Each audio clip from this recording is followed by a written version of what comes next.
ఉదయానికి చల్లబడ్డాయి. ఉదయం అంతకంటే అసంతృప్తి వాళ్ళు కూర్చొని మాట్లాడిన తర్వాత ఆల్రెడీ ఒక 3-4 సమావేశాలు చేసిన తర్వాత మళ్ళా ఇబ్బంది కలిగినప్పుడు సరి చెప్పారు.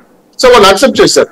మళ్ళీ ఎవరైతే క్యాండిడేట్ గా ఉన్నారో ఆయనే ఫోన్ చేసి మీరు మీ మనిషిని నేను మీకు ఇబ్బంది పడద్దండి, మీరు మీకు కలిసిపోద్ది అంటే పొత్తు ధర్మాన్ని ప్రస్తావించారు. సో మేజర్ గా ఇక్కడ తిరుపతిలో ఒక 25 మంది ఎమ్మెల్యే ఆస్పిరెంట్లు ఉండేవాళ్ళు.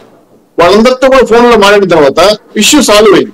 ఇక్కడే గొడవ జరగల, అసంతృప్తి రాగల, పెద్ద ఎత్తున ధర్నాలు లేదా అంటే చెప్పటం పనితీరు పైన ఎవరైతే అభ్యర్థి ఉన్నారో వాళ్ళు కన్విన్స్ చేయడం, పార్టీ నాయకులు మాట్లాడడంతో చాలా వరకు సర్దుబాట్లు అయిపోతుంది. సో ఈ తీవ్ర స్థాయికి వెళ్లే పరిస్థితి నాకు తెలిసి లేదు. మీరు అంటే వర్మ గారు అంటే ఆయన సమానమైన పదవి ఇస్తామని చెప్పిన తర్వాత చేశారు అని అనుకుంటే మాత్రం పార్టీ ఖచ్చితంగా యాక్షన్ తీసుకుంటారు.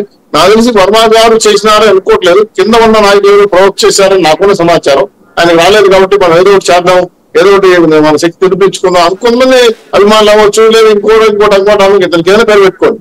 కాబట్టి పవన్ కళ్యాణ్ గారు పార్టీలో ఉన్న నాయకులు కానీ, మా టీడీపీలో నాయకులు, బీజేపీ నాయకులు కానీ ఎవరు వచ్చి ఏ సీట్ కి వచ్చారో ఉమ్మడిగా వాళ్ళని మేము బలపరిచి వాళ్ళు గెలిపించాలి మా బాధ్యత.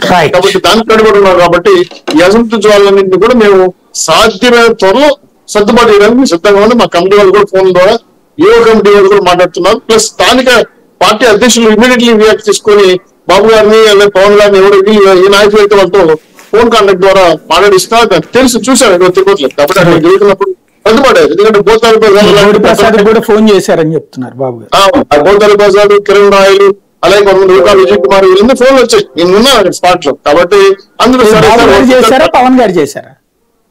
సార్ ఇక్కడ నుంచి పార్టీ అధ్యక్షులు చేయించారు సార్. ఓకే, సమాచారం మాట్లాడి స్పీకర్ అని చేసి వినిపించారు. So happy.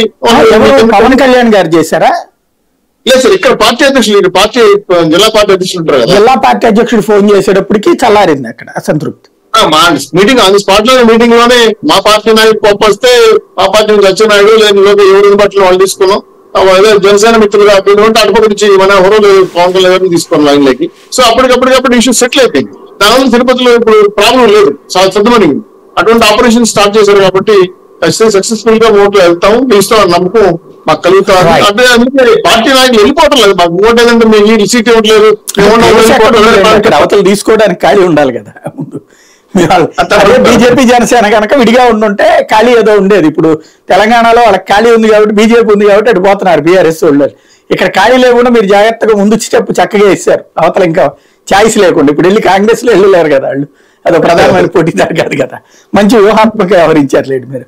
రైట్. ఇక్కడ వీరశంకర్ గారు, ఈ చల్లార్చడం అన్నటువంటిది సాధ్యమవుతుందా, లేదా అసంతృప్తులు వాళ్ళు రెబల్స్ గా పోటీ చేస్తారు? మెయిన్ ఇక్కడ ఫైనాన్షియల్ ఆస్పెక్టే వస్తారు. 5 ఏళ్ల నుంచి మేము కష్టపడ్డాం, ఖర్చు పెట్టుకున్నాం అన్నటువంటి అదేమన్నా సెటిల్ చేయడానికి జనసేన సిద్ధంగా ఉంటుంది అనుకుంటున్నారా?